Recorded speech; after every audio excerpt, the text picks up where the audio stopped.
Eyes on the sky. Some parts of the U.S. may get a rare glimpse of the northern lights as a solar storm fires up the planet's auroras this week. The National Oceanic and Atmospheric Administration has forecast that a minor geomagnetic storm will hit Earth from March 14th to 15th. Solar winds from the sun's coronal hole are set to stream out into space and cause a slight disturbance to our planet's geomagnetic field. Charged solar particles interacting with the Earth's atmosphere results in an amplified display of the Aurora Borealis, or northern lights. The storm allows the lights to be visible in lower latitude areas like Michigan and Maine in the northeastern U.S. It's also expected to have a minor impact on power grids and satellite operations. Over the weekend, several news outlets inaccurately warned of a massive solar disturbance that can cause power outages, prompting some to panic. In response, the NOAA Space Prediction Center claims the storm, known as G1, is the lowest severity on a scale of 5 and shouldn't be cause for concern. That's not something you see every day. It was a 1 in 80,000 chance and this kid made it. While childbirth in itself is miraculous and unforgettable, one little baby decided to make its grand entrance into the world even more memorable. In a rare moment, an infant was delivered last Saturday in Sao Paulo, Brazil, while still fully in its amniotic sac. Usually, the mother's water breaks early on, or is punctured during a C-section. That was the case for this little one's twin who was delivered normally just seconds before. In the video, the baby can be seen moving in its sac, the blue umbilical cord draped over its neck. The sac is set on a hospital table and surrounded by doctors and nurses who are no doubt amazed by this once-in-a-lifetime sight. 3 moons for the price of 1. If lunar cosmic events are on your bucket list, listen up. NASA says Earth is in for a lunar trifecta of a super blue blood moon on January 31st, 2018. Lunar orbit of Earth follows a 29-day cycle. The blue moon, like the one on January 31st, occurs when there are 2 full moons in a calendar month. The moon will also be closer to the Earth during this time, meaning that it will be brighter than normal. This is called a supermoon.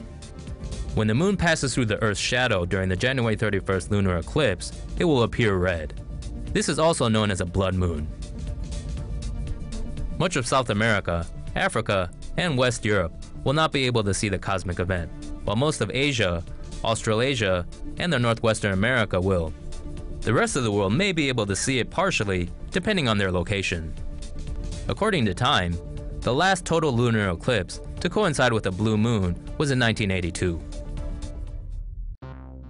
Mercury about to make a rare appearance across the sun's face. Our solar system's smallest planet will be visible on Monday as it passes between Earth and the Sun, a rare spectacle that only occurs a few times a century. While the Earth takes 365 days to orbit the Sun, Mercury only takes 88 days to make the journey.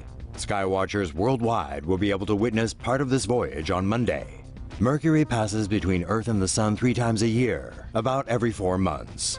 However, Mercury's tilted orbit prevents us normally seeing this journey.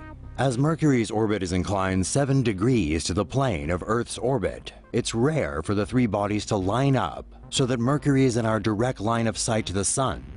In fact, this only occurs 13 to 14 times a century. The next time we'll be able to view Mercury's transit will be in 2019 and 2032.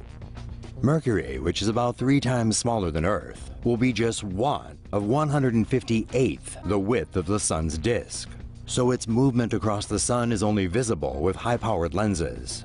Mercury will take about 7.5 hours to move across the Sun, beginning from 7:12 a.m. Eastern Standard Time until around 2:42 p.m.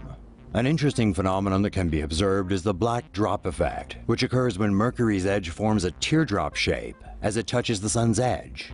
Mercury's flit across the Sun will be visible through much of Western Europe, Northwestern Africa, and the Americas, while other areas of the world may see part of the transit. Albino orangutan rescued from captivity. An incredibly rare female albino orangutan has been freed by conservationists after she was captured by villagers in Indonesia and held for 2 days.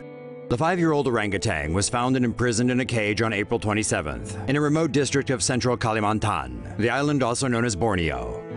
After receiving a tip-off, workers from the Borneo Orangutan Survival Foundation arrived to find the young orangutan weak, dehydrated, and infected with worms. That dried blood on her nose? Foundation workers say it appears she was injured as she fought back during her capture. Albinos of any species are rare, and as orangutans are endangered, finding a white-haired, blue-eyed orangutan is a rare moment indeed. Luckily for this young female, her future looks bright. She's being nursed back to health at the Foundation's Rehabilitation Center, along with some 500 other orangutans. According to the International Union for Conservation of Nature, around 100,000 orangutans are thought to still live in Kalimantan's forests, which span areas in Malaysia, Brunei, and Indonesia. But that already low number is declining. Between 1950 and 2010, the Kalimantan orangutan population shrank by 60%.